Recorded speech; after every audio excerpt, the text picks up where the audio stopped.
kuasa Allah menjayakan hidup fana saya.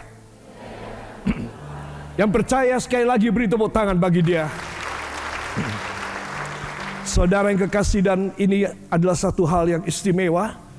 Siapa sih yang selalu semangat, yang selalu kuat, yang selalu tidak kekurangan tenaga? Tidak ada. Semua manusia, saya tuliskan, hidup fana. Katakan, saya hidup fana.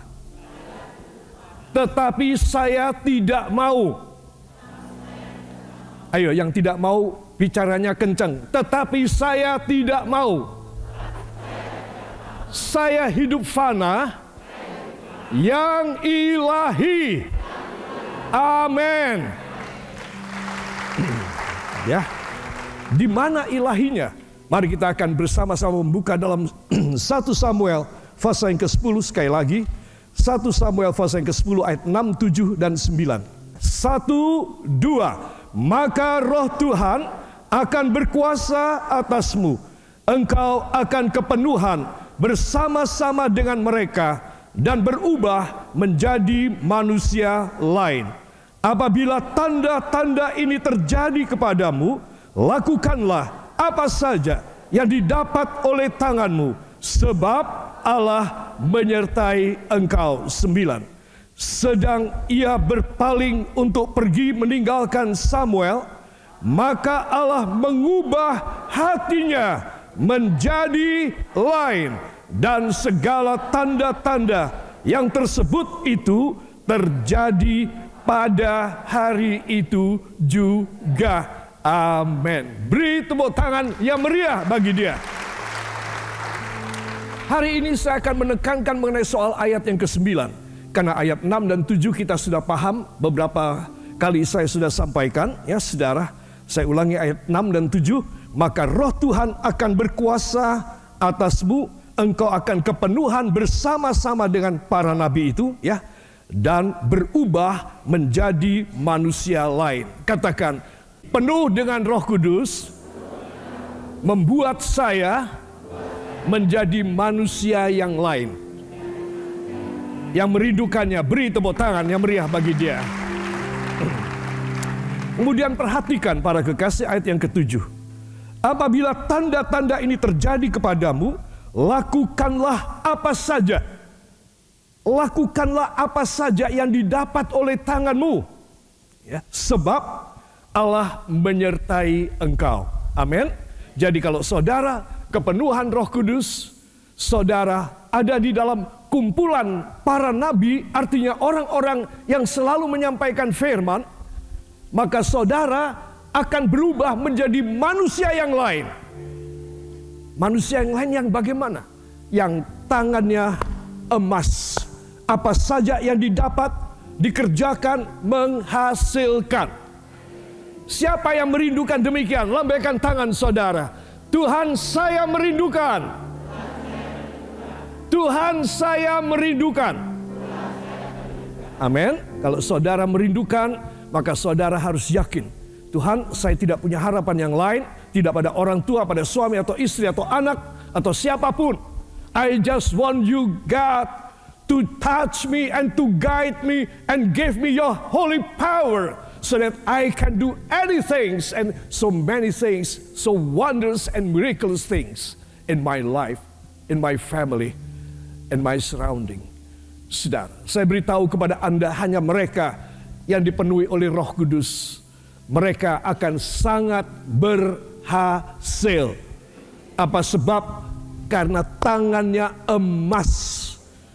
Manusia lain, dia tidak sama, tetapi dia menjadi manusia yang baru. Kalau selama ini saudara mengalami kerugian, kehilangan, tekor, defisit, minus, saudara dengar firman ini. Sebelum kita masuk lebih dalam, saudara harus dirubah menjadi manusia yang lain. Katakan, saya harus dirubah melalui firman dan Roh Kudus menjadi manusia yang lain. Sehingga tangan saya adalah tangan ajaib. Apa saja yang saya tangani, pasti berhasil. Produksinya luar biasa. Dalam nama Yesus. Amin. Saudara, kemudian ayat yang ke-9. Ini dia luar biasa ya.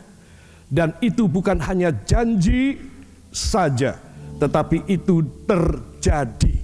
Katakan, itu terjadi.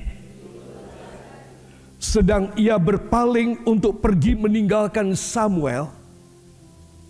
Ia siapa? Ia siapa? Saul. Sedang Saul belok ke belakang, ya, menghadap, putar ke belakang, mau meninggalkan Nabi Samuel. Dia sudah pamit, dia mau meninggalkan. Maka apa yang terjadi, saudara?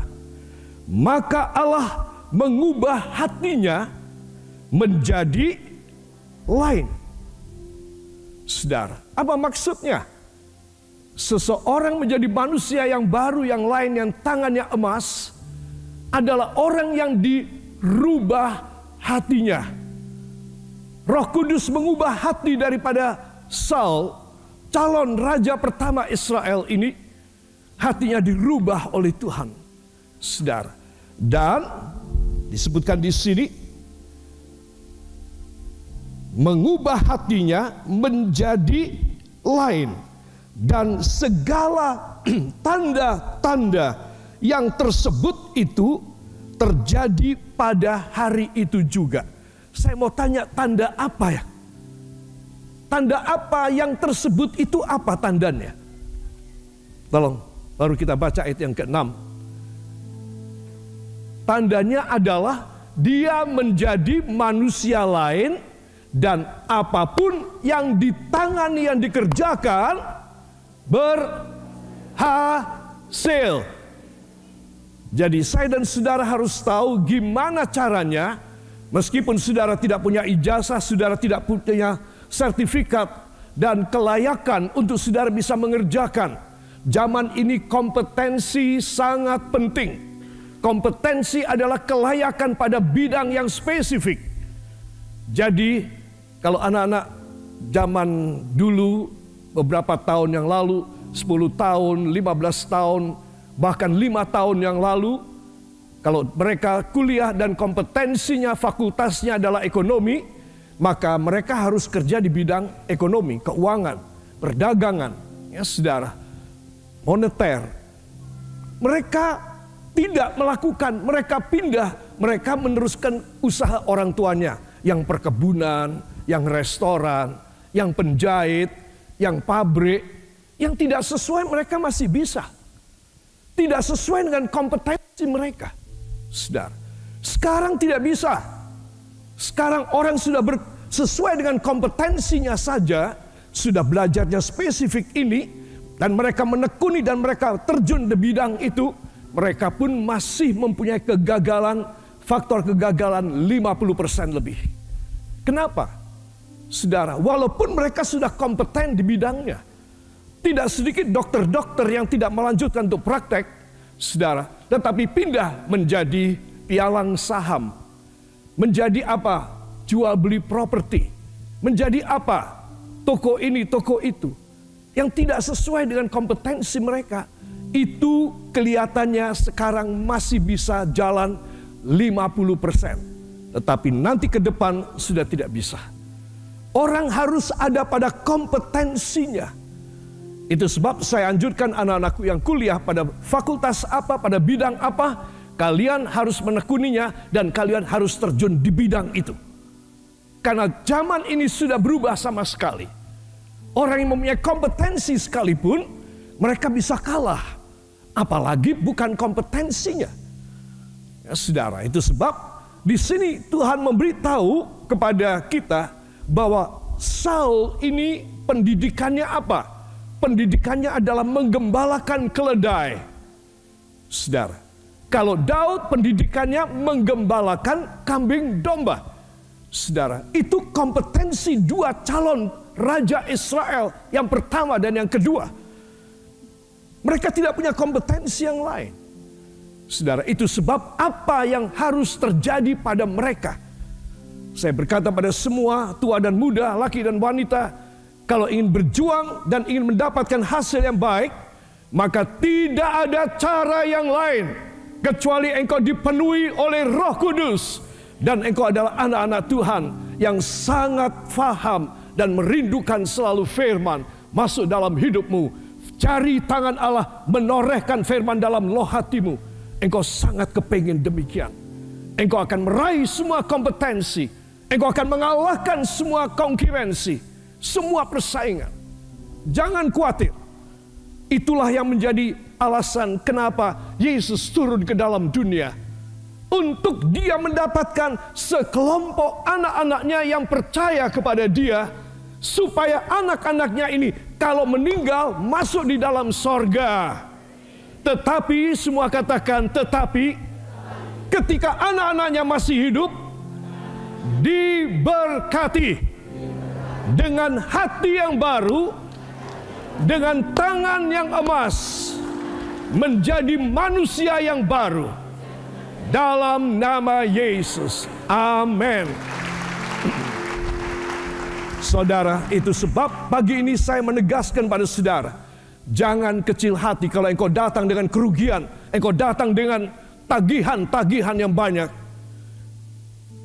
Menurut filosofi, filsafat, orang itu rugi, orang itu utang, dan tidak bisa bayar, itu karena kesalahannya. Bukan karena kebetulan, tetapi karena kesalahannya. Udah katakan kita salah deh. Tetapi ketika kita datang kepada Tuhan dan kita mendengar firman, dan Roh Kudus mengurapi hidup kita, maka kita harus percaya kita menjadi manusia yang lain. Katakan, saya mendengar firman, saya harus percaya, saya diubah menjadi manusia yang lain.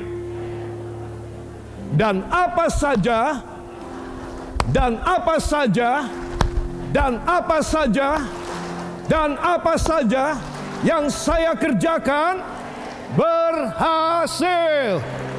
Amin. Para kekasih, inilah yang ditawarkan oleh Tuhan. Itu sebab kata charging kuasa Allah itu adalah seorang yang taat kepada firman. Dan itu sebab dia mengalahkan semua persaingan ekonomi, semua persaingan perdagangan. Saudara, walaupun dia tidak punya modal atau modalnya kecil sekali, dia pernah kejeglong dan dia pernah rugi. Tetapi ketika dia datang kepada Tuhan, dia mendengar firman, dia menjadi manusia yang lain. Tangannya adalah tangan emas, dan apa saja yang dikerjakannya berhasil.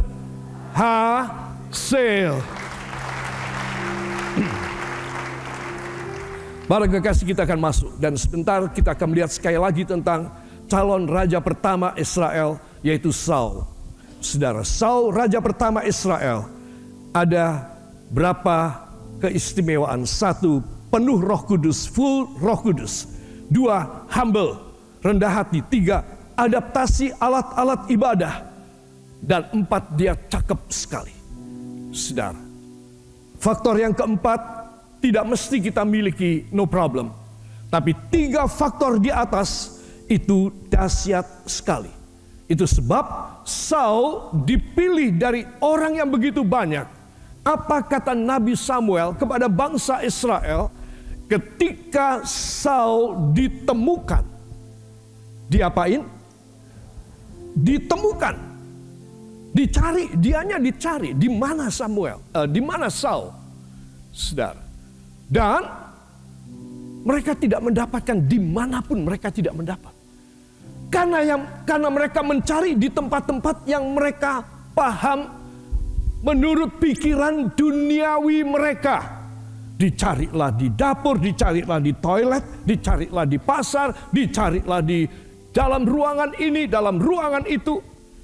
Mereka tidak mempunyai sesuatu paradigma dan petunjuk yang peka dan sensitif bagi mereka, supaya mereka mencari di tempat yang tidak duniawi. Mereka harusnya sensitif. Oh, sudah dicari, nggak ada. Jangan-jangan di rumah Tuhan. Itu tidak ada dalam pikiran mereka semua. Itu sebab mereka datang kepada Tuhan dan mereka bertanya, Tuhan, apakah Saul ada di sini? Kami tidak menemukan dimanapun dia. Dan Tuhan menjawab, semua katakan, bila saya bertanya kepada Tuhan, maka Tuhan saya akan menjawab saya. Beri tepuk tangan bagi dia. Saudara perhatikan. Jadi mereka bertanya kepada Tuhan, Tuhan, di mana Saul? Saul dapat lotre, namanya keluar bahwa dialah Raja Israel yang pertama. Tetapi kami tidak mendapatkan dimanapun kami mencari. Ya, saudara, sekali lagi saya memberitahu kepada saudara, karena mereka mencari tidak dengan perasaan rohani, tidak dengan pemikiran rohani, tidak berdasarkan perkara rohani. Mereka tidak mendapat. Itu sebab mereka bertanya kepada Tuhan dan Tuhan menjawab, cari Saul di antara perlengkapan ibadah. Wah, mereka kaget. Iya, itu satu tempat yang kita tidak kepikiran. Lalu mereka lari ke sana bersama dengan Samuel dan mereka menemukan Saul di antara semua perlengkapan ibadah. Saudara, dan Saul kaget. Samuel berkata, Saul berdiri. Dan Saul berdiri. Dan semua orang Israel melihat, yang datang mencari dia melihat bahwa dia orangnya cakep dan gagah dan tinggi besar. Semua orang Israel yang paling tinggi cuma sampai di pundaknya. Dan dia leher kepala lebih tinggi.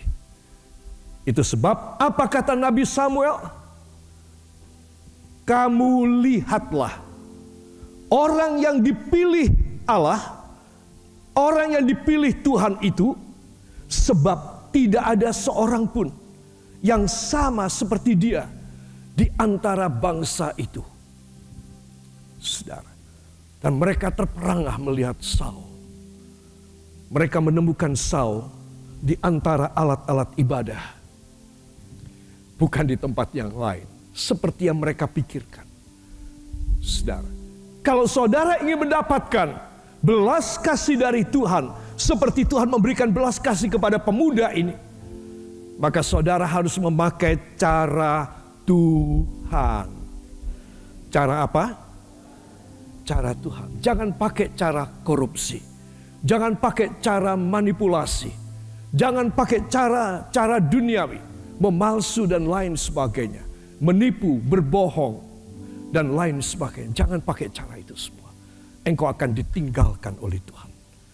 Hanya mereka yang mempunyai cara Tuhan di dalam hidup mereka, maka Tuhan akan menyertai mereka, dan apa saja yang didapatkan oleh tangan mereka berhasil.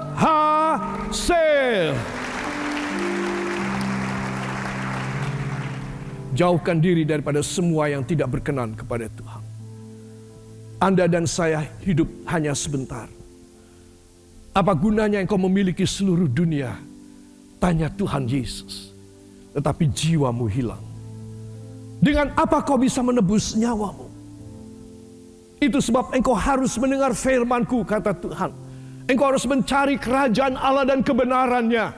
Engkau bukan hanya mencari uang, mencari jabatan, mencari keuntungan, mencari teman, mencari kesenangan. Engkau harus mencari firman, kebenaran Allah di dalam hidupmu. Maka apa saja akan ditambahkan oleh Tuhan di atas kepalamu. Engkau akan dipenuhi dengan segala belas kasih Tuhan yang luar biasa. Please listen to one single important thing in your life, in the rest of your life. You have to find Jesus Christ. As long as you live here on this side of heaven, please stop from any sinful wrongdoings in your life. You just for a moment in this world. And after that, the judgment of God, penghakiman Allah akan datang. Please, fearfulness, be afraid, takutlah. Karena penghukuman akan datang. Saudara, itu sebab kita melihat di sini anak muda inilah yang dipilih oleh Allah. Kenapa? Karena dia memang menyukai segala perkara mengenai soal rumah Tuhan. Segala perkara untuk beribadah dan melayani Tuhan. Orang beginilah yang akan dipilih oleh Tuhan untuk menjadi seorang eksekutif yang penuh dengan kuasa, penuh dengan berkat, penuh dengan hikmat dari Allah. Bukan orang yang mencari kedudukan, bukan orang yang mencari duit, bukan orang yang mencari nama, bukan orang yang mencari pelanggan, tapi orang yang mencari kebenaran Allah. Itulah yang akan dipilih oleh Tuhan untuk menduduki dan mendapatkan perkara-perkara yang mulia di dalam dunia ini. Mungkin ibu rumah tangga, kakek dan nenek ingin menikah engkang sampun sepuh, merasa saya tidak bisa apa-apa. Sekarang saya sudah pensiun, saya tidak punya penghasilan, saya hanya ikut anak saja, hanya mengasuh cucu saja, atau tinggal di rumah sendiri saja. Nggak tahu, kami tidak punya jaminan sama sekali. Kalau kami sakit, ya matilah. Kami tidak punya uang untuk berobat. Kalau apapun saudara merasa saudara tidak mampu, saudara tidak punya, saudara jangan bilang saudara tidak bisa apa-apa. Kalau engkau tidak punya apa-apa, jangan bilang engkau tidak bisa apa-apa. Semua katakan, bila saya tidak punya apa-apa, saya tidak boleh bilang bahwa saya tidak bisa apa-apa. Karena ternyata saya memiliki firman, saya memiliki Yesus, saya diurapi Roh Kudus, saya bisa melakukan banyak perkara dalam nama Yesus. Amin. Ketika saya dan Ibu Gembala 51 tahun yang lalu melayani dan mulai melayani di Magelang ini. Saudara, kebanyakan saudara belum lahir ya. 51 tahun yang lalu kami masuk di Magelang ini. Magelang ini hanya satu desa yang gelap saja. Desa yang besar. Tapi namanya sudah Kota Madya. Belum Kota Madya. Kata Madya itu baru setelah kira-kira 10 atau 15 tahun kami ada di sini. Saudara, Kota Magelang. Saudara, maka kami tidak mempunyai sumber daya apapun yang cukup. Tetapi Tuhan sudah menaruh firman pada pikiran saya dan hati saya, pada Ibu Gembala juga. Sehingga walaupun kami tidak punya apa-apa, tidak berarti bahwa kami tidak bisa berbuat apa-apa.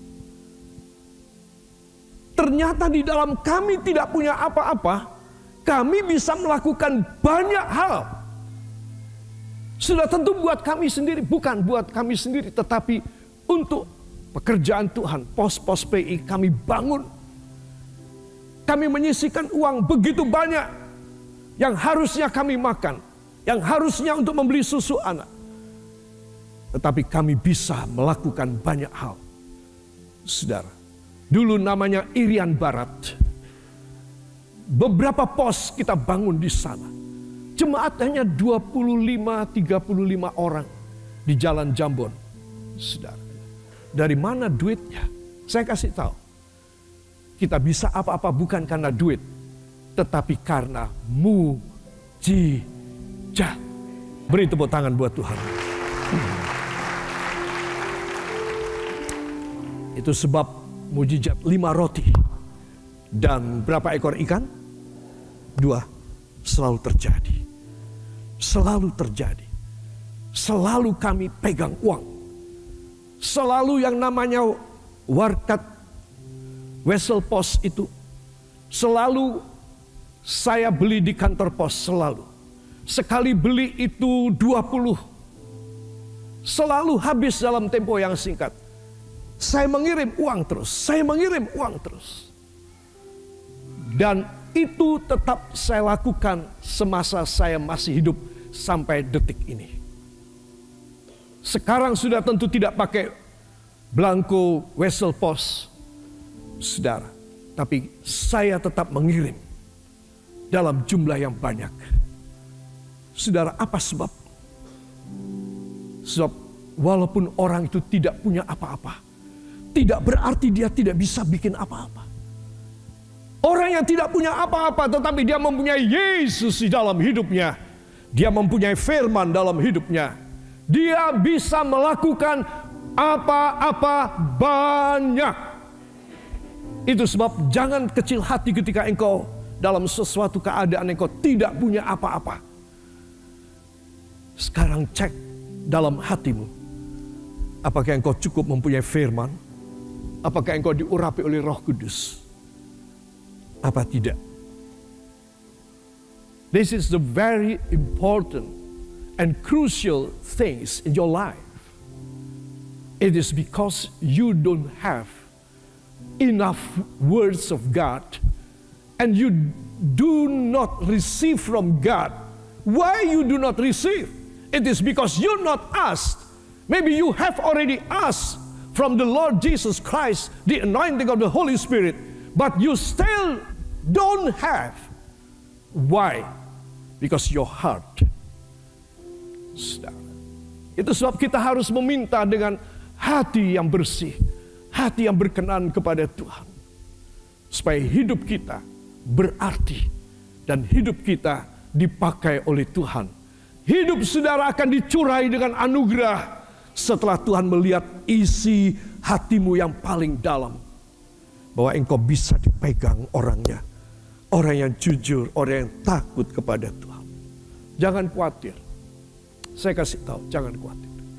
Meskipun saudara bekerja karena terpaksa tidak sesuai dengan kompetensi saudara. Kalau saudara punya gelar ya, kalau saudara punya ijazah ya. Saudara pasti punya kompetensi sebetulnya. Meskipun saudara tidak punya itu semua, dan saudara bekerja sesuatu pekerjaan yang orang bilang, kamu kok kerjanya kayak gini, gimana? Ganti kerja yang lebih baik, yang lebih menghasilkan. Saudara-saudara mau jawab itu rasanya saudara juga agak tersinggung dan agak jengkel juga. Masa aku kerja gini dikira kerjaan tidak baik apa? Kerjaanku terlalu sepele barangkali buat dia. Saudara, tapi dalam hati saudara menangis kepada Tuhan. Tuhan memang hamba bisanya cuma begini. Tuhan bilang, gak apa-apa anakku. Asal engkau mempunyai firmanku.